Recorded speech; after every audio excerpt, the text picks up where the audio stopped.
Hi guys! This is Ivy and welcome to my channel. For today's video, I will show you how do I get my Pag-IBIG Plus card at kung ano ang mga requirements. If you are interested, please keep watching until the end of this video. Kung bago ka pa lang dito sa channel ko, I invite you to please do like, share, comment, and subscribe to my channel. Kindly hit the notification bell para updated ka kapag may mga bago akong upload na video gaya nito. Without any further ado, let's get started. Ano nga ba ang Pag-IBIG Loyalty Plus Card? Ang Pag-IBIG Loyalty Plus Card ay pinapayagan ka na ma-enjoy ang mga exclusive discounts and rewards on your grocery purchases, bayad sa tuition fee, hospital bills, fuel expenses, restaurant bills, at kung ano-ano pa. And now you can also use it as a cash card, kung saan madali mong matatanggap ang iyong multipurpose loan, dividend MP2 savings, at iba pang benefits ng Pag-IBIG Fund. Ano nga ba ang pinagkaiba ng lumang loyalty card sa Loyalty Card Plus ngayon?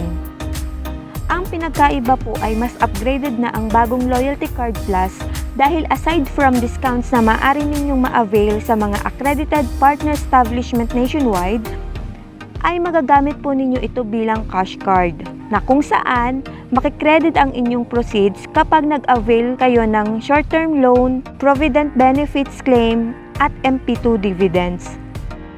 Pwede mo pa rin naman magamit ang lumang loyalty card to get exclusive discounts.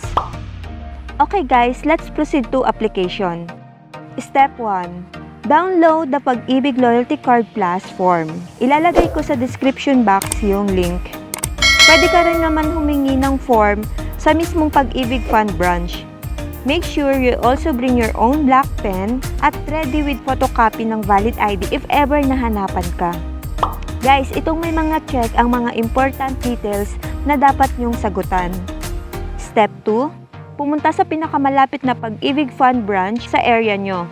Tip ko lang guys, agahan nyo yung pagpunta dahil may mga branch na limitado lang ang ina-accept nila.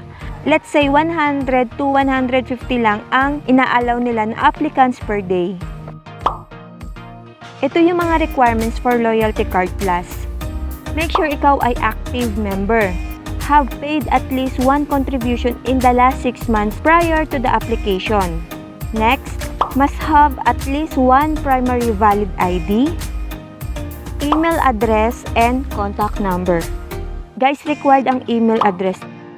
Take note, no using same email ad at mobile number kapag mag-a-apply kayo. So guys, no primary ID, no email address, not active member, disqualified for Loyalty Card Plus application. Ayan guys, around 8:13 ng umaga ako nakapasok sa loob. Step 3. Pay the registration fee of 125 pesos only at itabi nyo yung resibo para sa pag-claim. Step 4. Proceed to Biometrics section to have your picture and fingerprint scanned. I-double check mo lahat ng information mo kung tama lahat ng in-encode. Then, sign on their digital tablet. After few minutes, ibibigay na sa iyo ang Pag-IBIG Loyalty Card Plus at PIN mailer from the bank provider. There we go, ito na yung Pag-IBIG Loyalty Plus card ko at Unionbank account siya.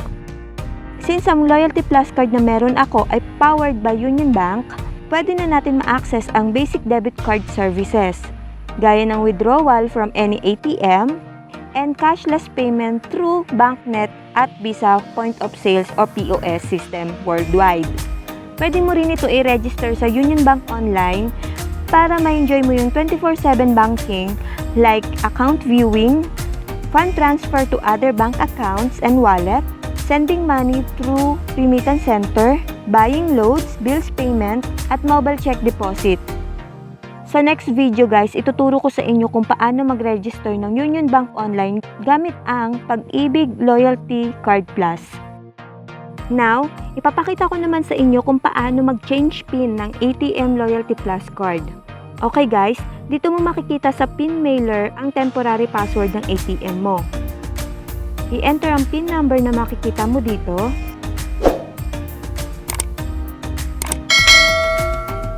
Select your desired transaction.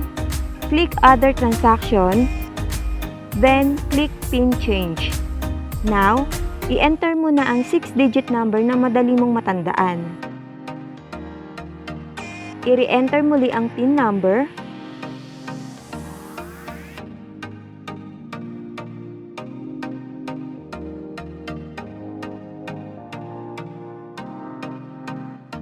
Ayan, successfully PIN change na.